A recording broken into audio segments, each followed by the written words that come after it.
Today we discuss, are extremists more logical than moderates? Tim. This is a hypothesis I've had for some time, that those on the extreme are more logically consistent than those who are on the moderates. It stems from libertarian economists Walter Block's argument that 2 plus 2 equals 4 versus 1 plus 1 equals 4. There's different numbers you could use. And they say the moderates would say, let's be moderate and say 3. Now, what Block would call this an unprincipled compromise. And I would as well. A lot of moderates in political and social and economic and religious life do exactly that. The first example I'll discuss where I think this comes out is the minarchism versus anarchism debate, which within libertarianism, which again is going to be considered the height of autism. I will admit that, but I think it's entirely consistent with the anarchist position. If the state is considered a monopoly, which is inefficient at producing milk or cars or restaurants, then why would it be effective at law, legislation, defense, and other things? I mean, otherwise, the arguments which classical liberals make, such as in Hans Hoppe's The Errors of Classical Liberalism in his wonderful book, Democracy, the God That Failed, the errors that classical liberals make on the legitimacy of monopolies only account for less important things, not really important things. Kinsella has a joke that minarchists only want the state to do really important things. This is all the more the case if you hate the state with your belly, as Murray Rothbard accused David Friedman, who himself is an anarchist, of not doing.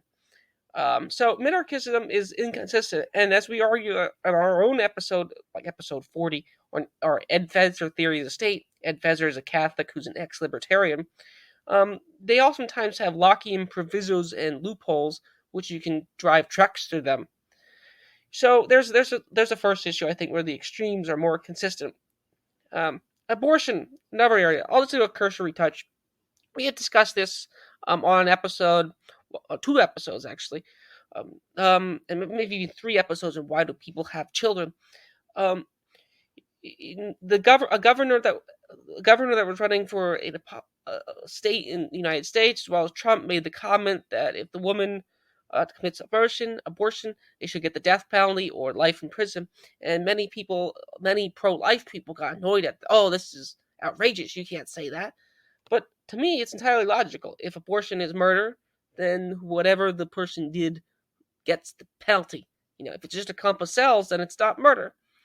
Now, there's even a more extreme position, which we also discussed, and Peter Diamond, of all people, who's a Sedevacantists, I probably said that wrong, this great 4-hour YouTube video on the Catholic, he's from Ohio, I forget his name, I'll think of it later, when he had a debate on it, and funny enough, one of his comments was he thought that even the church's teaching on NFP is wrong if you create a scheme to avoid children out there. It's contraceptive in nature, in intent.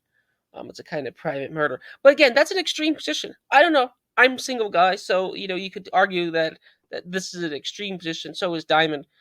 This is only like a sort of autistic private position. Debate over slavery. If you go through American school system, you get a lot of, and for good reason. The U.S. Civil War is a major event in American and if not world history.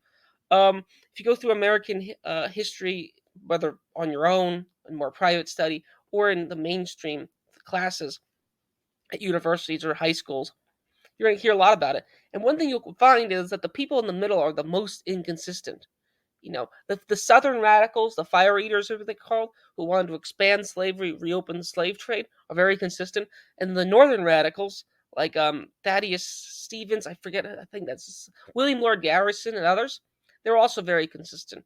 The ones in the middle who want slavery here but not there, they don't want to, as Tom Lorenzo would bring up, they don't want to have sex with blacks or things like that. They're the ones who are inconsistent. The ones who just don't want it in the new territories or whatever, or don't like the fact that like the Irish labor who didn't like competing with, which is one of the reasons why the minimum wage exists. Irish laborers didn't like competing with labor in the South, and you get the Southerners who wanted to expand it, who argue that slavery was a better form of economy than slaveholding. So those are some examples here. And a recent example, I think, was actually why Tom Lorenzo. One thing, as much as I like Tom Lorenzo, I think one thing he is wrong about is emancipated compensation. That's a thing that De Lorenzo was brought up, I think, is Jaffa debate. I think, even though I like De Lorenzo's book, he's a regular guest on Wood's show. He's a regular guest at the PFS Society.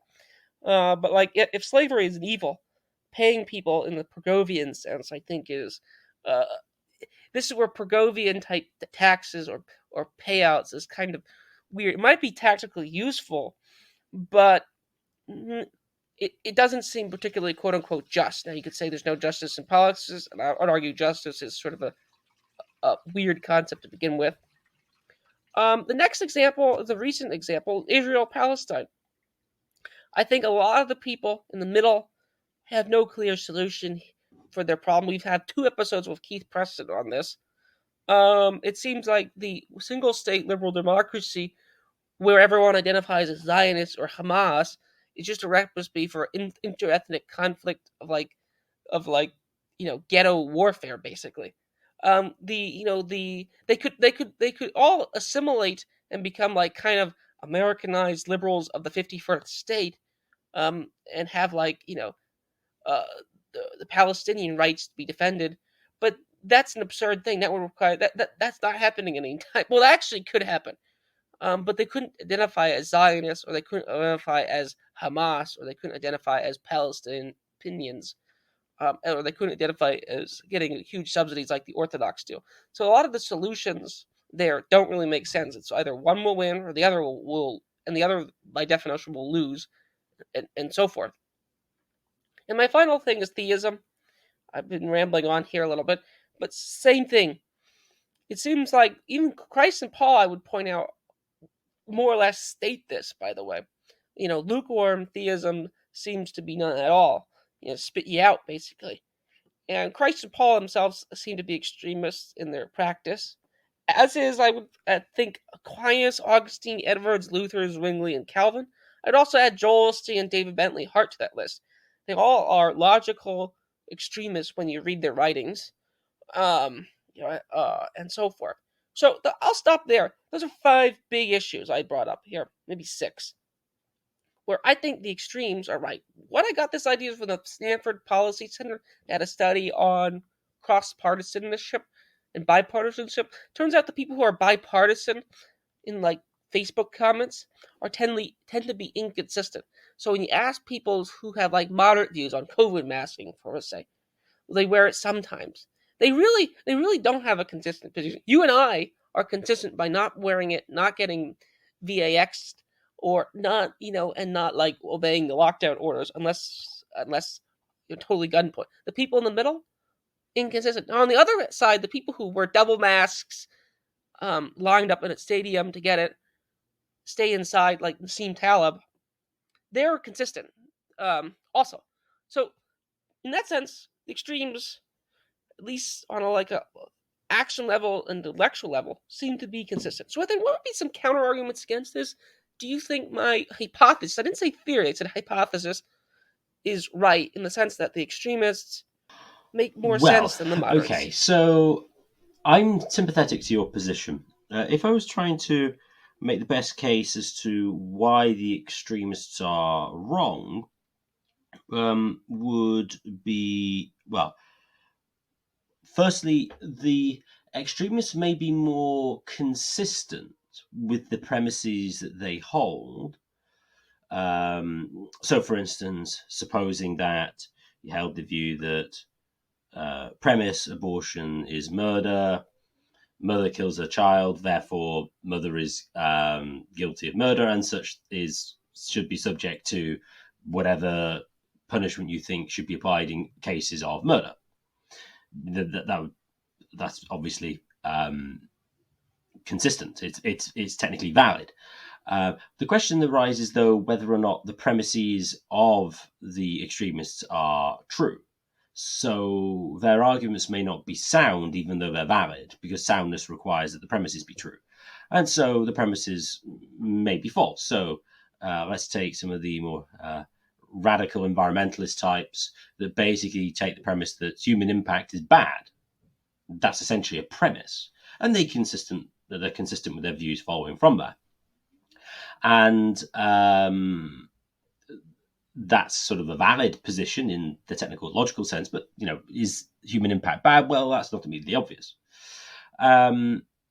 So that you could say the extremists are more valid, or I suppose you could say if an argument is even slightly inconsistent, it's not valid. But you see my point. So there's so you could say, well, yes, they're valid, but their premises are false.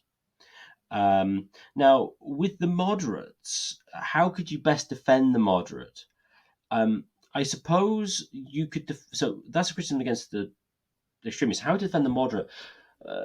The best defense of the moderate position, say with the slavery example, is, well, yes, they know that slavery is wrong and really that it's unjust to compensate slaveholders. However, we need to take into account a broader principle when it comes to law, which is one of good order and right ordering of society for the best outcomes for most people. Something like a consequentialist position, although not necessarily strictly in the sort of calculable utilitarian sense. And so, well, the outcomes, if we just sort of were to expropriate, well, not really expropriate, you can't really take the slaves back because you're not supposed to own them.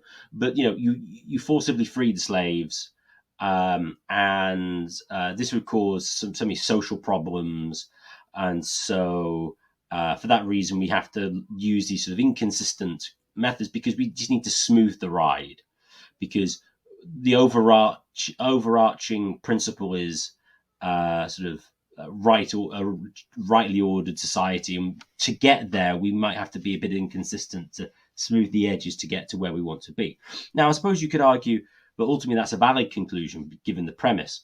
It's just that a lot of moderates may not be verbally dexterous enough or self-aware enough to realize that that is in fact their premise that they're ultimately working from. It might take some sort of discussion to figure out, well, what that is actually their sort of ultimate sort of political premise. And then you could argue that, well, their positions, even though sort of, you could say complicated in some respects, is the best way of going. And another way of defending the moderates, you could argue, is that the moderates are sort of whole common sense. They don't really have abstract principles that they follow. This is sort of like the kind of like the defense of broad conservatism as against sort of ideology, as the sort of conservatives say. We're not starting with these abstract principles. It's kind of like pragmatism and what has worked in the past.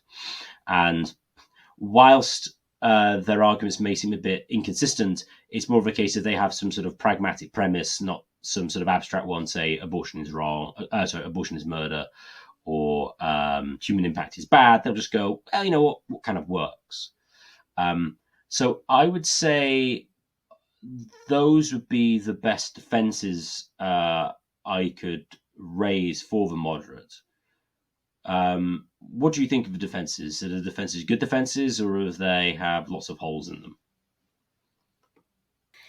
There are good defenses. Your point about conservatives being not sorting for abstract principles and then going forward is exactly the argument that Todd Lewis made to me on his show in Praise of Folly. I was on there maybe 6 years ago, talking about epistemology. But note, conservatives, when they argue for the existence of God, or argue for the existence of the state, or argue for the existence of other key things, tend to give you a priori abstract arguments. The Kalam cosmological argument, or Aquinas' proofs for the existence of gods, they're not. They're rather extreme. Like, everything has cause or something like that. They're not. Therefore, theism.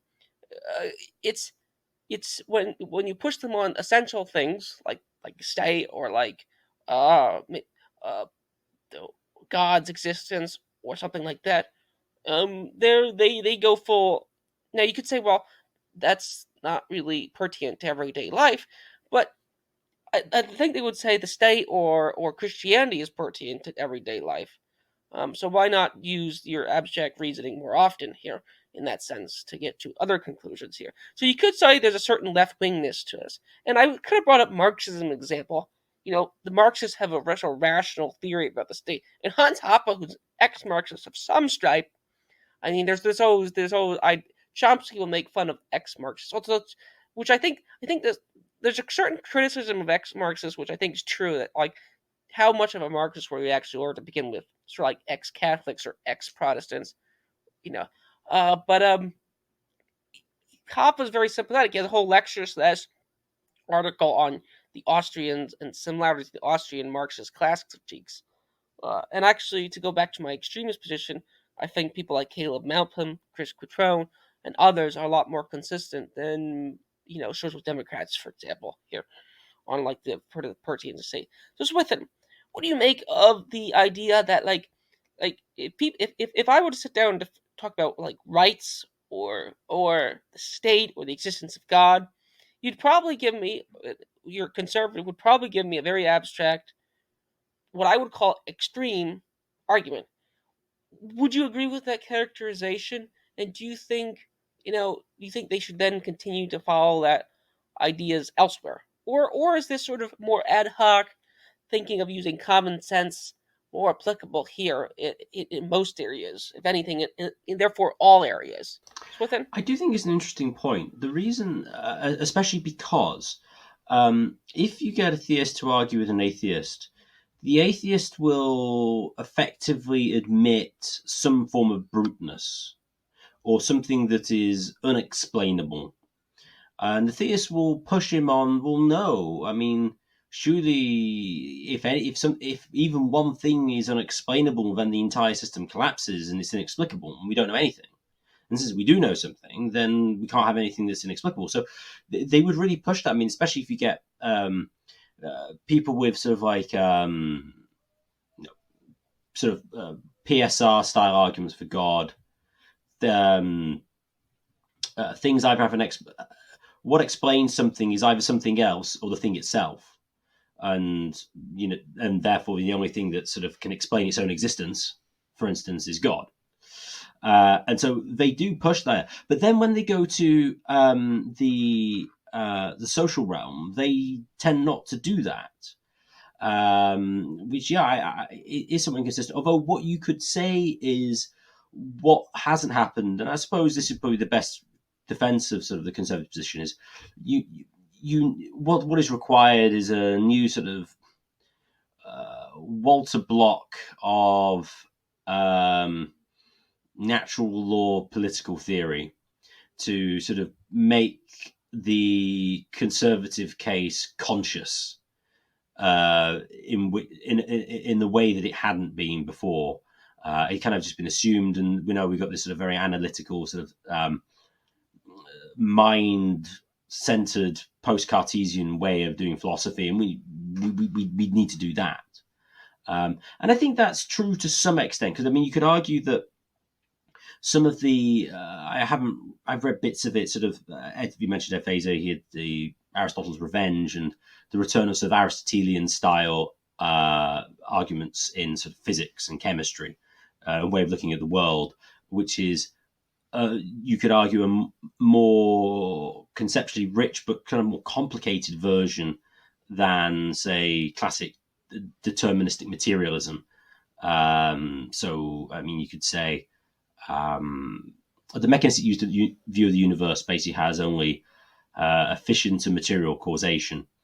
And you could say, oh, that looks really impressive. And so, you don't need formal and final causation. That's just superstitious and nonsense. And then Feser argues, rightly or wrongly, that we'll actually know in modern finds in physics and chemistry actually require that. So it could well be the case that the conservative position is actually, even though it's like the common sense position to theoretically articulate why it's correct, actually requires significantly greater levels of sophistication than does to take a materialist determinist position. And because that's quite difficult, they kind of default back to sort of like the intuitive, sort of pragmatic kind of position. But so yeah, I do think that's the case. Although, as I said, when it comes to law, I mean, you and politics, if you do push them, and some of them do, they will point to things about. I suppose you could say it's an empty box. You use like human flourishing and concepts like that, which you could say are really sort of somewhat ill-defined, and so that they really do need to be a lot more precise with what they're arguing for to be more consistent, and it isn't really systematic. When conservatives attack libertarian anarchists or just general vanilla libertarian minarchists, or for that matter, when like some we had recently on meta Renaissance or whatever, I forget the title's name, we had talk about Schmidt. There's two ways to anarchism to me. There's like the pragmatic road where you just sort of think about the state, and you just sort of, well, do we really need that to do roads? Okay, I think we can imagine private roads. If anything, the left and certain paleos dislike Roger Scruton, dislike roads and railroads. So, the fact that libertarians might not build roads, for example, might be a good thing. And that's an extreme position, but it's probably a true position. Maybe we shouldn't have large. If you really think interstate highways destroy tight-knit communities, then maybe they shouldn't have been built to begin with anyway. We could just had boats and flying cars instead. Just a sort of counterexample here. And there's an a priori way to libertarianism, as Hans Hoppe does in his book Democracy, the God That Failed, and in particular his chapter of Errors of Classical Liberalism. I bring that up all the time. But that's sort of the a priori autistic way to libertarianism, where you think about the state, you think about aggression. Are there a class of people who are allowed to do things, another class of people that aren't allowed to do things? If someone held someone kidnapped, that'd be known as kidnapping. If taxation, on the other hand, is permitted, so so in that sense, when conservatives go after libertarians for this reason, I think there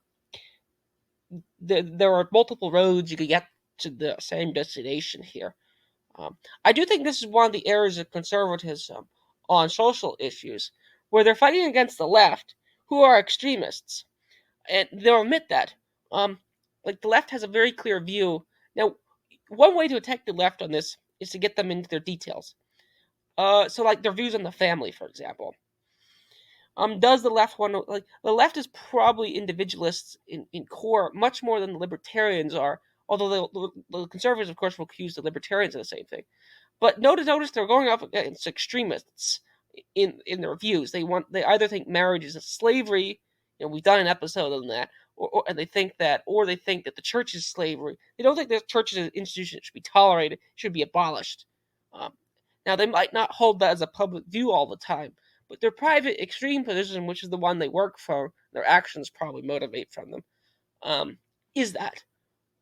So that'd be my. I think that's one of the reasons why conservatives, as much as I follow some Marxists, I do think on social matters, the Marxists have more or less won in some sense. Now, I much to the chagrin of certain paleos, I think Christianity has a huge influence in this. And this was a complicated position. I don't really want to get into it today.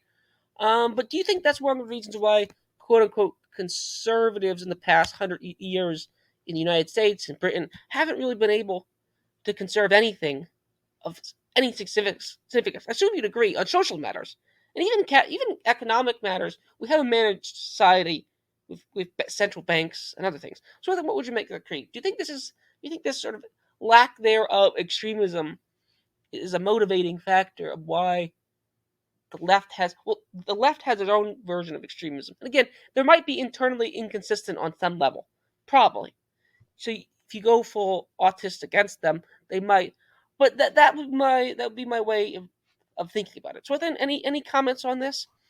I think the conservative mindset tends to shy away from systematizing in a certain sense, and so in a way, trying to articulate a positive vision is antithetical to the concept of conservatism itself, because, well, we don't really have visions because visions are bad, because that's what the left do. And so they've very much been on the back foot, especially since the French Revolution. Additionally, because of the falling favor of the concepts of sort of things like final causation in reality itself. So the idea that objects in reality actually have inbuilt directedness. has sort of, and therefore things like natural law theory make no practical sense. And because really natural law theory is kind of the most sort of intellectually consistent version of conservatism, more like politically or just sort of ethical theory. But in the absence, but since that was fallen significantly out of favor as being superseded by mechanistic philosophy, any sort of attempt at sort of rational, built-up theory of law or and things is not possible. And I think that has caused a problem. So there's a book I really ought to get to, which I've got somewhere, which kind of helps with this. So it's not a moral theory. It's a book by David Oderberg called The Metaphysics of Good and Evil, and using the idea of Aristotle's act and potency. Potency requires sort of final causation, because to be in potency means to be in potency for something, which means a goal directed. And trying to decide so the idea here is you have the idea of metaphysical goodness and badness. So like a tree which has very few branches or few leaves and doesn't grow very high is a metaphysically bad tree because it's not fulfilling the goal to which it's directed. That is, being large and having lots of leaves and stuff like that. And this kind of analysis upon which you would then base sort of like moral analysis is something that's been sort of not done by the by conservatives. Also, as well, I think some of the concerns that sort of the 19th century progressives had about mass society are kind of implicitly, well, they're held by conservatives who think, okay, yes, we need a way of organizing lots of people in one place. We can't use the old systems because they don't really work in the same way in like a large sort of city. And so again, the kind of pragmatic bent moves them in that sort of direction. And so with like central banks and things and mass society, for whatever reason, you had the idea that basically there's lots of stupid people and they need to be organized by people who aren't stupid, with the idea that, well, the not stupid people actually were able to do that. But that's really, I think, why sort of central banking and mass society, those mass sort of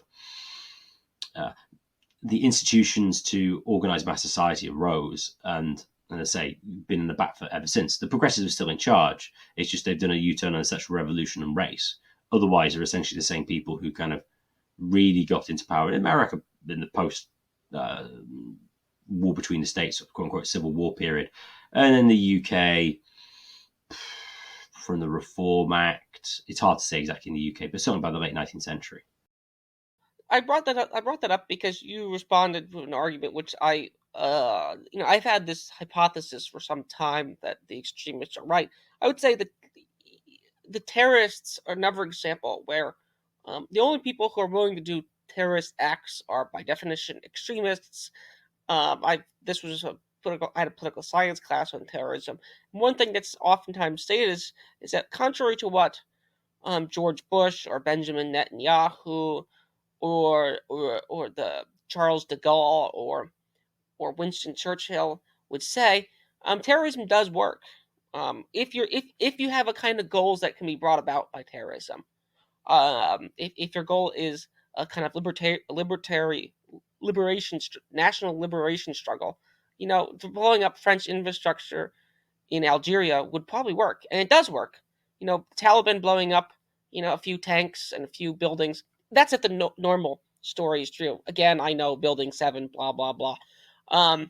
But terrorism as an action has many, empirical instances where it more or less works. Now, again, terrorism does not work if you want to, there's certain ways in which it doesn't work. There's certain goals that cannot be brought about by that. But if your goals are limited in a certain sense, then it can work. It can strike. It can raises the cost of an occupation or thing like that, or something like that, to such a high level that no one wants to go through with it. You could argue that nuclear weapons, in a sense, do this. So I will say, but the only people who do it, and they do take drugs, but the only people who are willing to go to this level whether in almost any event, are by definition extremists. They have to care a lot about their actions. To enough degree. You posted an article about how the suffragettes in England were somewhat terrorists. I would say the suffragettes have won. Again, they haven't won their like beatific vision version of feminism. But the suffragettes clearly have equal quote unquote rights to the extent that women are equal. Which again, this is another reason why conservatives might lose, because conservatives as or progressives going the speed limit.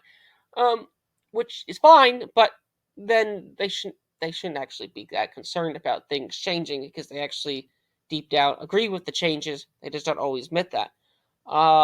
That could be me too. I'm not entirely sure how quote unquote right wing or reactionary I myself is.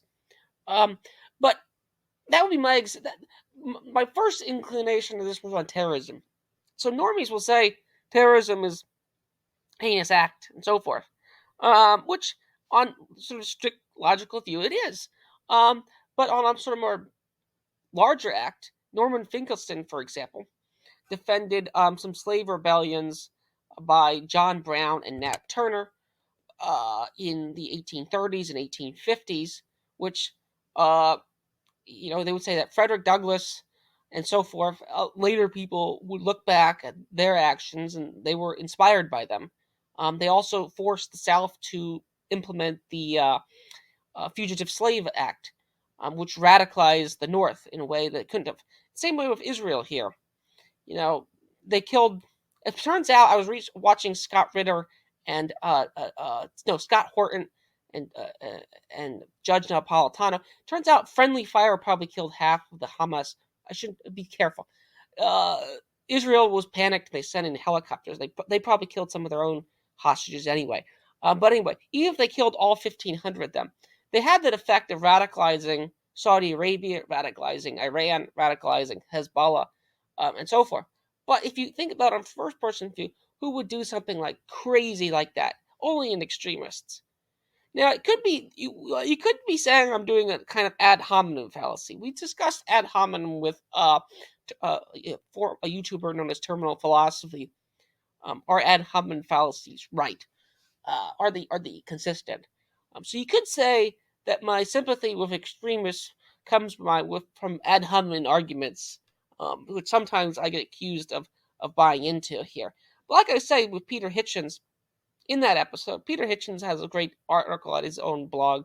It said that Christ would be accused of committing ad hominem fallacies, which is basically not practicing what you preach in that sense. So maybe this is another thing that moderates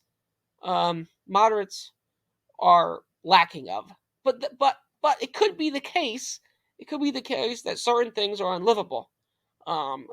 It's actually unlivable for everyone to fully follow through with their presuppositions and their first point of view ethical premises. Which so maybe the conservatives, maybe the sort of pragmatic progressives and pragmatic conservatives and centrists are right. They built a livable society, but I will say the intellectual extremes do matter. In that sense, I will at minimum say that. Maybe they're not more logical. Maybe I will back away from that. So maybe livability or flourishing is another axiom that should be brought up for an argument. But then we're moving away from the arena of logic, so to speak. So what do you make of my further comments here regarding terrorism? Do you think the idea that terrorism works is largely a correct empirical hypothesis? And then what does this have to? Does this further strengthen the view that extremists are more quote unquote logical, or am I getting into ad hominem territory, which is dubious? So then, No, you're entirely right. Of course, terrorism works. I mean, the easy example of there is the IRA in Northern Ireland.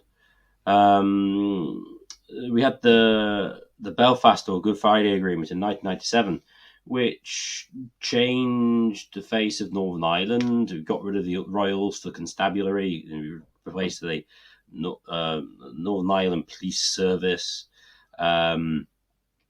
You have loads of IRA prisoners released. and a commitment that if they want to at some point have a referendum on joining the Republic of Ireland. I mean, the IRA got a lot of what they wanted. Did the Unionists get much of what they wanted? No. Did really much of like the Ulster sort of terrorist group, well, the paramilitary groups, the UDF and stuff? No. I mean, they clearly won. I mean, because violence works. I mean, it's obviously true. How do countries get territory from another country? They kill other people and take it. Terrorism is just, to a large extent, non-state actors engaging in violence to achieve their goals. So, of course, it works. And they tend to be consistent. I mean, insofar as you believe killing the infidel and dying in the process is going to give you good brownie points with God, then yeah, good. Of course you'd do it. I mean, is it livable? Well, not for very long in that case, obviously. But is it going to create a good society? Well, then the question is, no, should you really attempt to do so? Should you go all apocalyptic and go, actually, to hell with the world?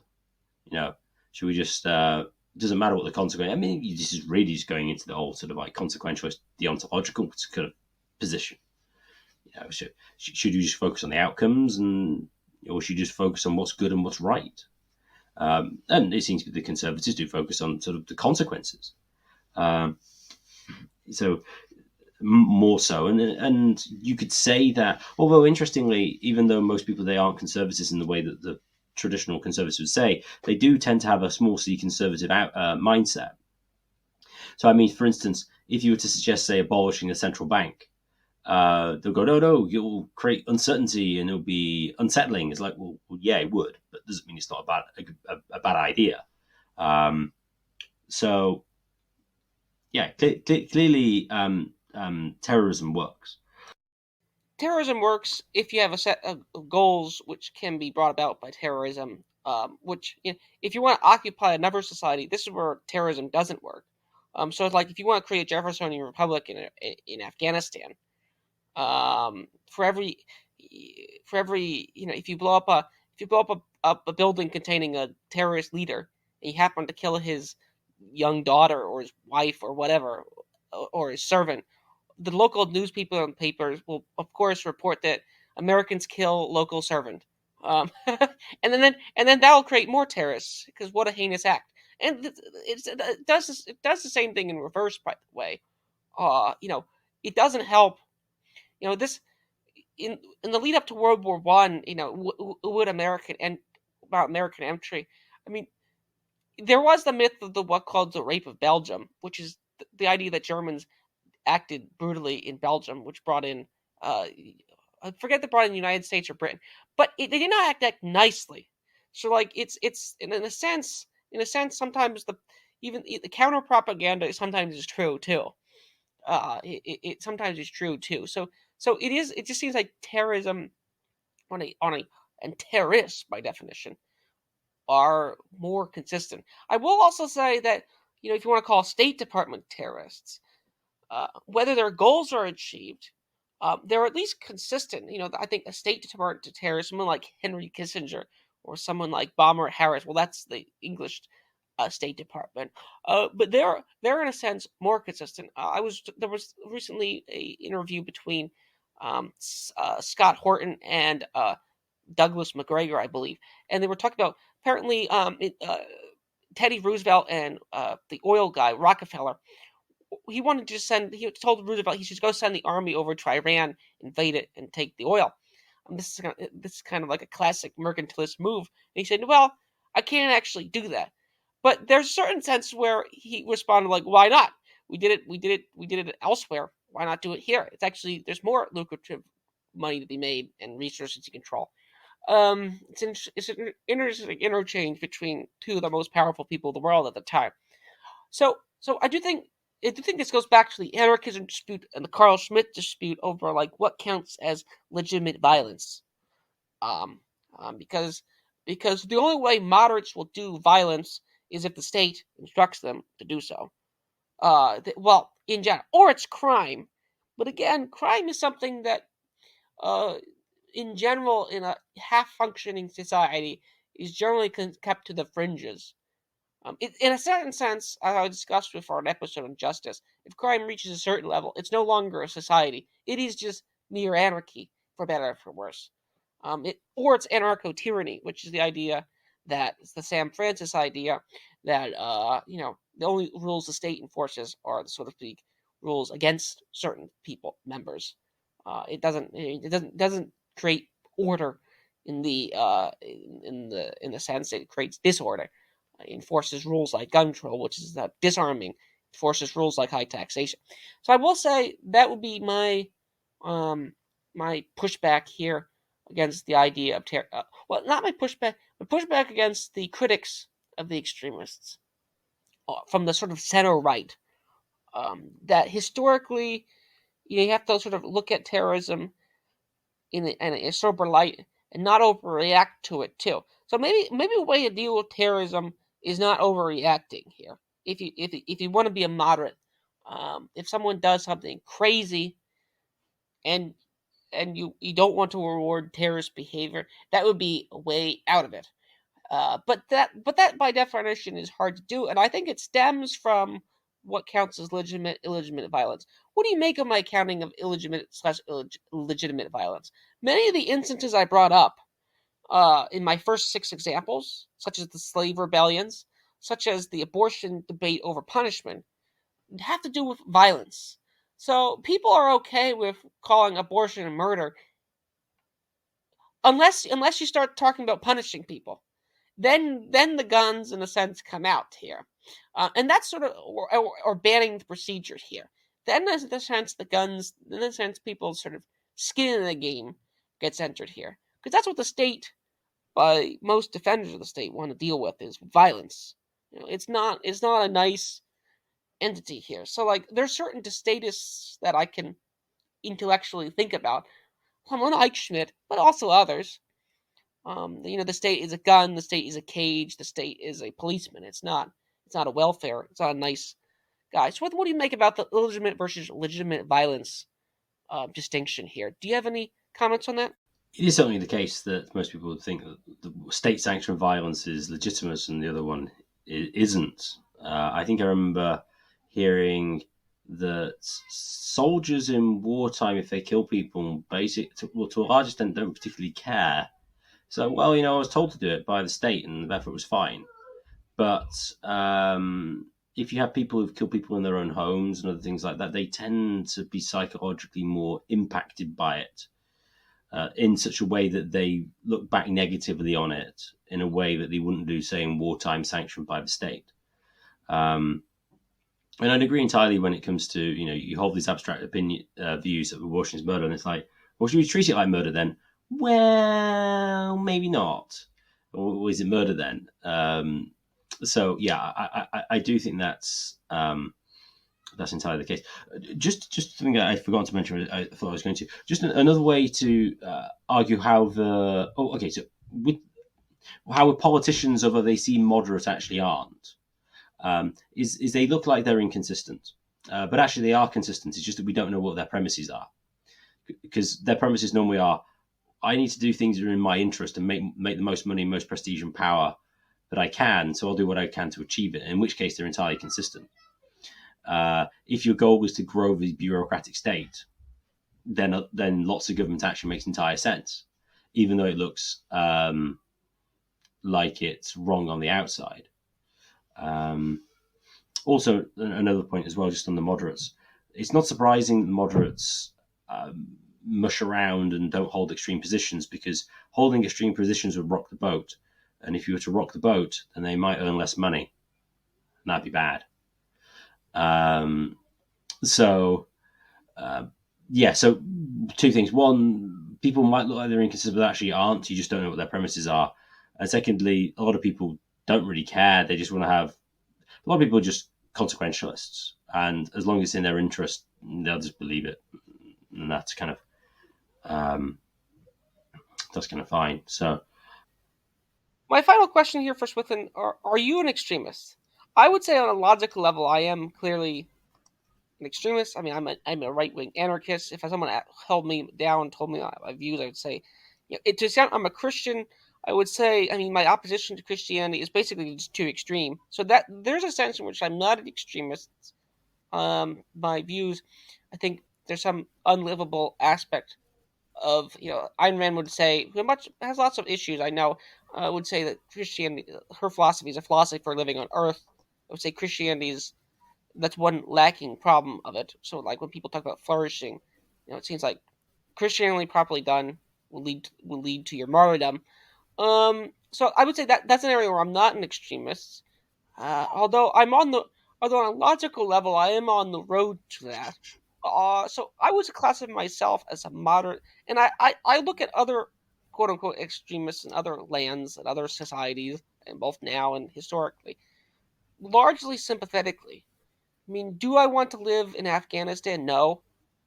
Do I think the Taliban should? Well, and they rule there, so there's nothing we can do about it.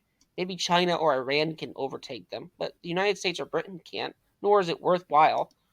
So I look at like the Viet Cong, I look at the Taliban, I look at the American revolutionaries, I look at Lincoln's. Like Lincoln, like even though Lincoln was an extremist, the people behind Lincoln, who won the Civil War, were kind of extremists. I mean, in the end, by the standards of the time. So, are you an extremist? In what areas are you not an extremist? I've outlined one area where I'm not an extremist. What would you be? Would you, what's your sympathies towards other quote unquote extremists? With them? Well, I like to consider myself an extremist because it's fun and it annoys people I don't like. But yeah, I mean, clearly politically, I'm an extremist. Just by standard conventional terms. What am I not an extremist in? Well, I know I'm an extremist in other things, but I also somewhat unconventional in most things. Although I think my views on sort of architecture are probably held by most people. Oh, interestingly, the architects are the extremists because those are the ones who think that horrible cubes are beautiful, although they probably don't because they probably live in a traditionally designed house instead. But the ones they build and get lots of floors for look terrible. So I mean, there's quite a few things that I think I'm sort of relatively non-extreme. But I mean, the whole point of extremism, though, is it's like extreme relative to what? If you live in a crazy world, you end up being an extremist. So even sort of like, I mean, so for instance, in a way that I could say I'm not an extremist, is I think Ed Feser's argument for the reality of change is correct, and he cites that as being as a moderate position, because this extreme positions of Parmenides saying that everything is static and change is an illusion, and Heraclitus everything is flux and permanency is an illusion. And well, no, following Aristotle, no, there is change and there is permanence, which seems to me to be a sort of moderate position. In a way, it's sort of like the idea of like golden mean is a moderate position. It's just that in today's society, what actually constitutes the golden mean might look somewhat extreme. I suppose that would be the way I'd look at it. I don't really have any further comments. I mean, this is just a hypothesis I have. There might be counterexamples where the extremists. I mean, one way the extremists could be wrong is that like they could just be outright wrong in a way that is just irredeemable or unredeemable or unsalvageable. So if you think Marxism is an error, which I do, in some level, for all their consistency, if they're starting from a labor theory of value and the idea that capitalist employers are exploitative and the capitalist system is exploitative, whatever they reason from that, and however crazily they follow through with that, and all their consistency, in a sense, it will lead to patently false conclusions. So if you're wrong, I mean, this goes back to our humility episode, I guess. If you're wrong, being an extremist is a lot worse than being a moderate. But if you're right, then you're sort of in a sense half right. So maybe it's a kind of hedge. So we're not clear if men and women are equal. So we'll go half feminism or something like that. We're not clear about the state, so we'll just have a small state or a medium to growing state. But see, this is where on an intellectual level, it's very difficult to sort of have a clear discussion about anything if you hold a mushy middle position on a matter. So that'd be my final comment. It is probably quote unquote dangerous to hold the extreme position. I mean, this comes from my understanding, the Latin radical comes from the root. If you think about that on a tree, in a sense, the root is more closely centered than the branch, a crooked branch on the outside. I might be mixing up this metaphor here, but I do think the extremists if you read intellectual history, we mainly read the extremists of the times as well. We don't read the moderates of the time. So that'd be my final conclusion. It could be dangerous. It could be unlivable, and you could be totally wrong. So that'd be a big error of being a quote unquote extremist here. You also might not pass on your genes as much. That's there's before we had a little pre-talk here is like, and I was thinking, do extremists have more kids than moderates? I don't know. That's a good question. It seems like if being a moderate makes you more socially agreeable, which makes you better able to exist in society, to have offspring, then it seems like the moderates may win out for the majority here, which wouldn't be surprising per se. But that's my apology for extremists here. That would be my another episode title for this. You could do. So, with that, any final comments? And thanks for doing this relatively extreme episode. Yeah, you're I did a check. You're right. The word radical comes from the Latin meaning root. So you're correct there. When it comes to extremism and birthright, that's an interesting question. I mean, the difficulty, there's a certain sub amounts of people who you could consider extremists. The Amish, for instance, who have high fertility rates. But then the question is, well, should you yourself adopt an extremist posture individually, because that would depend on, presumably to some extent, extreme females being around to some extent, or at least agnostic and want lots of babies. So I mean, you're going to get something like you could be something like a collective action problem in certain respects. But yeah, extremists are interesting and come up with more and different ideas, and so intellectually, extremists are a good sparring partner, and I enjoy the extremists. I find them much more interesting. I'd much rather read something from the radical left or the hard right than to watch MSNBC or Fox News. And with that, I would like to thank everyone for listening. If you enjoyed this podcast, please share it with your friends and family, and subscribe to us on Podbean and YouTube. The more subscribers we get, the higher we get in the search rankings, and the more people can access this material. And if you'd like to contact the show for any reason at all, please contact us at mindcrimelibetyshow@gmail.com. That's mindcrimelibetyshow@gmail.com.